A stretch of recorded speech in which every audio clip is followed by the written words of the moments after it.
Okay, so I am recording. This is our weekly Q&A, and I decided this week I wanted our topic to be on diets. And I was trying to find, I know Stacy wrote something in here. See if I can get my computer. For some reason, my computer won't refresh, but at least I'm on both devices here today.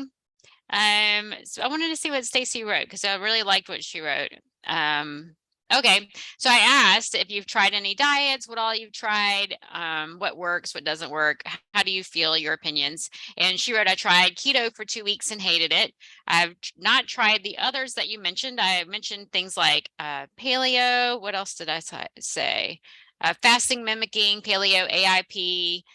What has worked for you and what has not? And I've tried most every other diet to lose weight. They work if you stick to it, but my best diet is just to eat clean, which I haven't done. And I said, well, it kind of seems like you have the answer there. So a lot of times we know what works or doesn't work. Sometimes they're hard. So if we try different diets, so Dr. Rita Marie calls them diet dogmas or diet religions because they can be. Some people just, they get honed in. This is what I have to do. This is what works. This is what I have to do. And get really strict with it. And so I wanted to talk about that today. Do you have to be strict in your choice of diet? And so I'm using quotes for that. So when we look at the different diets, we need to look and see what is right. That's not the right word I want to use. What is across the board, what is sound nutritional advice in all of the different plans, no matter what we're looking at. If we're looking at keto or paleo, low carb, the different, elimination diets, all of those different things, what across the board, vegan, raw vegan, plant-based, what is sitting, the zone across all of them. And all of them is organic. We should all eat organic when we can. I know that that's hard for some people, but if you can eat organic, that is an excellent thing to do. Eliminate as many chemicals as you can from your food. Fresh. And so if you can get fresh produce straight from the farm, that is ideal. But then you want to be able to get items as close to fresh as possible. So you don't want them shipped around the world. You want things that you can get quick and easy from your local area. That would be ideal.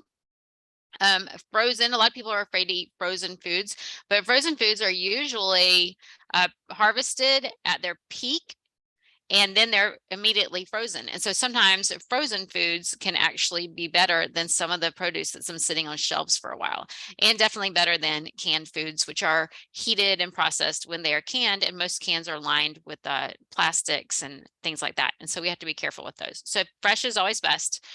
Local, if you can grow your own, of course, that would be the best, right? So I wanted to talk about that. So across the board, fresh produce, organic, whole foods, limit your processed foods, things like that. So when we look at which diet is right for you or for me, before I continue, medical disclaimer, this is not medical advice. Anything that I share with you, make sure that you run through your own medical provider. I'm only one person, so look into your research, see what sits right with you. So if I'm looking at nutrition for one person, I'm going to look at different things. Their background, their genetic makeup, their age, where they are in the life cycle. An infant is going to have a different dietary need than a teenager, who has a different dietary need than someone in their 20s who has a different dietary need from somebody who is in their 60s. And so we do have to look at where they are in the lifespan. Genetics, you may be more genetically prone to heart disease. And so maybe we have to look at different foods that go towards heart disease, or maybe you are more prone to diabetes. And so we have to gear your food around that. So we have to look at genetics, we have to look at lifespan, we have to look at gender, your preferences. If you tell me you don't like cooked foods, and I tell you, well, you have to eat cooked foods, then that's not going to work, right? So we have to see what your preferences are. We have to see what's going on in your life, where you are, if you have any illnesses, things like that. What nutritional needs do you need? A lot of times, if we're under high amounts of stress, if you have a very stressful work environment, you may be in a higher need for antioxidants and vitamin B and all the different nutrients that are needed for the adrenals. It depends on your exposures. If you're exposed to different toxins, we may need to do things to help cleanse before we even look at different sorts of diets. And so it's very personal. What works for one person does not necessarily work for someone else. There is no one size fits all. And so I know that I'm not giving you the easy way out, which a lot of people are looking for the easy way out. And so something else I wanted to look at, I just wanted to talk about all of the different diets. And so I forgot who it was, Stacy, said that she had tried the keto diet. And so the keto actually is a very high fat diet that was initially created to help with children with seizures. And so it is wonderful for brain health. But it's very hard to maintain for some people. It also, depending on the types of fat that are used, can be with genetic predisposition for heart disease. And so we have to be careful when we look at like the keto diet. So for those of you who are not as familiar with keto is, a lot of people think it's high fat and high protein, but it's actually very low protein and low carbohydrate, very high fat to produce ketones, which are energy that your body and your brain can use. Another diet is the Ayurvedic diet or macrobiotic diet. So there are a lot of steamed and cooked foods, a lot of grains, and those, they can be very healing for some people, but it depends. Some people do very well on grains. Some people do not do very well on grains. There are the low carb diets. So if we talk about way back when, right? Atkins, South Beach, paleo, those are all low carb diets. The anti-candida diet, which I talked about last week. There are elimination diets that people follow. If you have high FODMAPs, maybe SIBO, or maybe you suspect those things. Sometimes we have to look at elimination diets. If you have IBS or autoimmune disease, sometimes we have to even look at elimination diets. Same with the anti-candida diet. And then there's the plant-based diets. And so I do follow a plant-based diet. A lot of people ask me if I'm vegan. And so if you haven't heard before, so I do not eat any animal products. I don't know if that's right for everybody. So that's why I'm saying we're all individual. We all have different needs. But for me, that is what works best for me. But I don't call myself vegan because I do include things like honey. And if I am out somewhere, then occasionally I may have something like shrimp or something. Like I went to a wedding last February where they didn't have anything I could eat at all. And the only thing that they did have was some shrimp. And so I did eat some shrimp. And so in the last 7 years, that's probably the only animal product that I have had.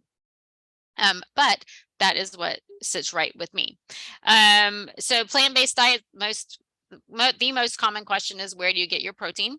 And so my response is, where does your protein get their protein?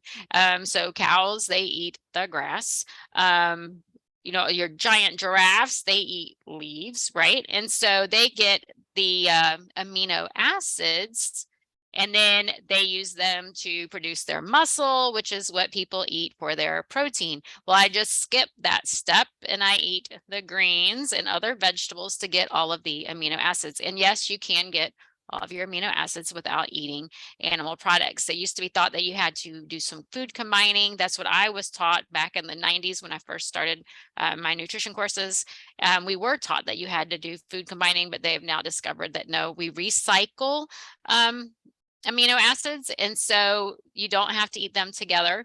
It is possible to get all of your essential amino acids. Now, some people do need to focus more on different foods depending on where they are in their stage of life and whatever is going on in their body. If they're not in optimal health, then there may be other needs as well.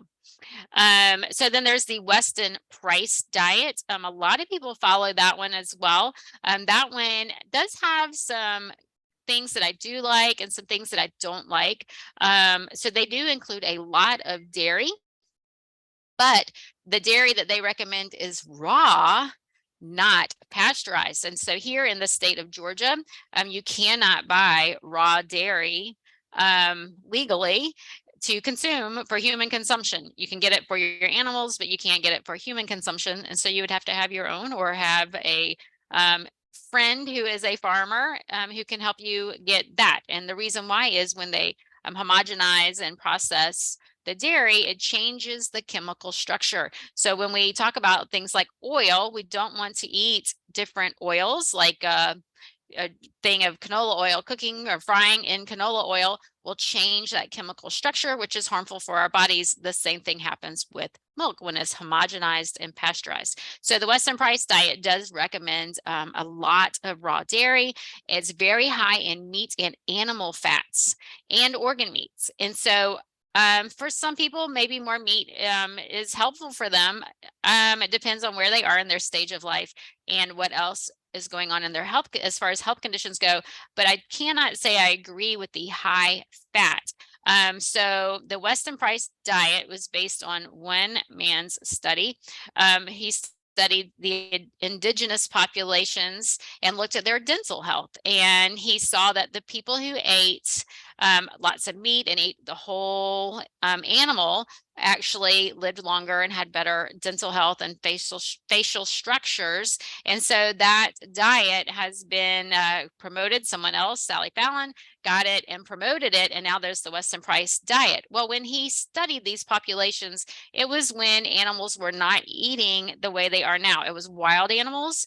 They were not farmed. They were not exposed to all of the toxins. Remember, toxins are stored in fat. If you have not heard that from me before, you can go to my YouTube channel and watch Love Your Liver, where I talk about, when you consume toxins, when your body or your liver doesn't know what something is, it will stuff it and store it in your fat. Well, that happens in our animals as well. And so a lot of the fat is going to be very high in toxins. And so eating animal fat is not always our best choice. So that is one of the things I have against Weston Price. They also do not promote high amounts of fruits and vegetables, and I think they're very important. We need all the rainbow colors in foods and fiber. What they did not mention in the Weston Price diet is the man who did the studies, his family really ate more of a vegetarian diet, a lot of fiber. Indigenous people also ate a lot of fiber, and the Weston Price diet does not mention high amounts of fiber, but we do need fiber. The RDA of 25 to 35 grams, depending on your gender and stage, is actually the minimum amounts of fiber that we need. Something like 90 or 95% of Americans, don't quote me on that, don't get enough fiber. And I think that's really sad. We need lots of fruits and vegetables. I personally get pretty close to 25 grams in my breakfast every day. So everybody should be able to get enough fiber. So that was my thing about the Weston Price. Eat right for your blood type. That one, sometimes it's popular, sometimes it's not. People will mention it. To me, if you have are struggling with a certain health condition, that may be something to consider. Eliminate some of the foods that are in there and incorporate some of the exercises that are in there. Most of it does recommend lots of fruits and vegetables. Some people can handle more meat according to their blood type and their genetics. And some people cannot, like I'm blood type A, and it's just a coincidence. I didn't know this till after I was already eating the way that I do, that they do not really require a lot of meat. But my husband and my youngest daughter have never eaten a lot of meat. My husband would only eat chicken tenders because he didn't want anything that looked like meat until he completely gave it up. And he's a type O, and it says those are the meat eaters. And my youngest daughter is too, and she has never wanted anything to do with meat. There's if it fits your macros. Now that one's hilarious to me. So you can eat anything you want as long as it meets your macro needs, proteins, carbohydrates, and fats. To me, you can create a healthy diet following something that will fit your macros. But the way it is phrased, if it fits your macros, is saying you can eat anything you want as long as you adjust your meals to meet those different macros. So you use trackers, you can use MyFitnessPal or Chronometer, or there are other trackers out there where you plug in every single thing you eat to meet specific macro needs. So that one is really more written for people who want a sculpted body. It is not written for people who want a healthy body. And so that you, like I said, you can restructure it, high plants and things like that. It would take probably a lot of protein powders and things for that to work out. And then the Mediterranean diet, this one is one that I really do encourage people to follow if they do want to eat animal products. The Mediterranean diet with not as much oil, olives, avocado, so nice whole fats, nuts and seeds. Those give you your essential fatty acids that you need to help with inflammation. But lots of fruits and vegetables. The Mediterranean diet does include dairy. So if you can eat raw dairy, which in Europe they can get more of that, then that may be okay, but do not eat processed dairy. And that is me telling you what to do. Don't follow me. I'm only one person. Do your own research, but my recommendation would be not to. And then the DASH diet, which is very similar to Mediterranean, very low in oils and low in fats. And then there's some of these other ones, the fad diets. If you have to give up a lot of different ingredients, it's not going to be something you can do long term. If you are drinking shakes or you're eating ordered meals, how long can you keep going with that? I know for me, after a while, I get sick of a certain meal or dish and I don't want it anymore. Like I am over it. And so, when you choose something like that, just think about, what is this going to be like long term? So like Stacy said, I think it was excellent advice, Stacy. I appreciate it very much. Is a lot of times it's focusing on the nutrients, eating clean, organic, fresh, the freshest produce you can get, unprocessed, no added sugars, no added oils. If you do want oil, you could put it in some dressing if you're not trying to lose weight. Some cold pressed oils, avocado oil or olive oil, if it is cold pressed in a salad dressing, not cooked, don't cook it. Some people do add some coconut oil to some things. I would rather you eat some coconut. Some other diets that we didn't mention were raw vegan. I do eat a mostly raw vegan, or I try to. This time of year where I am, it is winter, it is cold. So it is a little harder to eat raw vegan. In the summer, I do like to eat a lot more raw vegan. My family doesn't, so that does make it a little bit difficult as well too. But there's the 80-10-10, which a lot of people follow. It's 80% carbohydrates. It's another macro-based one. 10% fat and 10% protein. So that is very difficult to me. I love nuts and seeds. And so I have tried things like that and I cannot get down to 10% fat. 80% carbohydrates is a lot. And so that can be iffy for some people. If you're struggling with blood sugar balance, then be very careful following something like an 80-10-10. Dr. Esselstyn and Dr. McDougall, those are very low fat diets. The McDougall diet is a very high starch diet. So that's another one I would watch if you have blood sugar issues. If you've ever been told you have prediabetes or anything like that, make sure that you check and that you combine foods to keep your blood sugar in stable. You don't want any of those spikes and falls. Just keep an eye on your blood sugar. I'm trying to think if there are any, Rainbow Green and Body Ecology. Those are elimination diets that are mostly based on raw vegan, lots of fruits and vegetables, lot of phytonutrients. And then we didn't talk a lot about the elimination diets. We have oxalates. So if you have a lot of kidney stones, then it may be worth it for you to start looking into oxalates and starting to remove them. You don't want to go cold turkey. If you completely eliminate oxalates, then you can have what's called oxalate dumping. And so then you can have a lot of crystals leaving you at the same time, and that can be a real issue. So it's something that you want to taper off if you're having problems with that.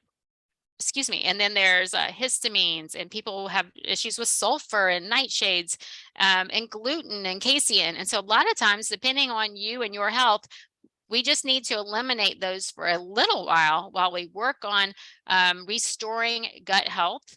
And then you can start to add those foods back. I would eliminate them for at least 3 months. 6 months would be even better while you work on rebuilding your gut health. And then test your foods the way we have talked about testing before, gradually introducing those foods. So let me see, I'm just looking through my notes to see if there's anything that I haven't mentioned. So the sum of it all is eating as cleanly as you can, whole, fresh, plant strong, lots of fruits and vegetables. The more color, the better. I have a challenge coming up in January, and I hope all of you will join me. All of you that are on my mailing list, you'll get information about it on Friday. Encourage your friends to join us too. You'll get a recipe each day for that color. So like Monday is red. And so it'll be why we eat red foods, and you'll have a bunch of recipes that include foods that are red. And then Tuesday, you'll get another set of recipes and tips and things like that. And I want a lot of people involved and a lot of people posting in my private Facebook group, Holistic Gen Nutrition Nerd, so that we can see each other's photos and encourage each other. You know, you may inspire me. You know, oh, I love that you added purple cabbage to that dish. I never would have thought of that. And so I just want us to encourage each other to eat healthier. It is free. I'll send you the recipes and all that and more information later. So let me look and see if there are any questions that popped up. I'm not seeing any. So let me know if this information is useful for you. If you like learning about this, or if you would prefer to learn about something else. You want me to talk about something else next week? Please let me know. If no one's watching, let me know too. I like sharing the information. So I love, you can tell, I just like getting on here and talking to all of you. And so just let me know what's working for you. Anyway, have a fabulous week. Look out for the information on the challenge this Friday, and I'll start sending info to you. Have a great week. See ya.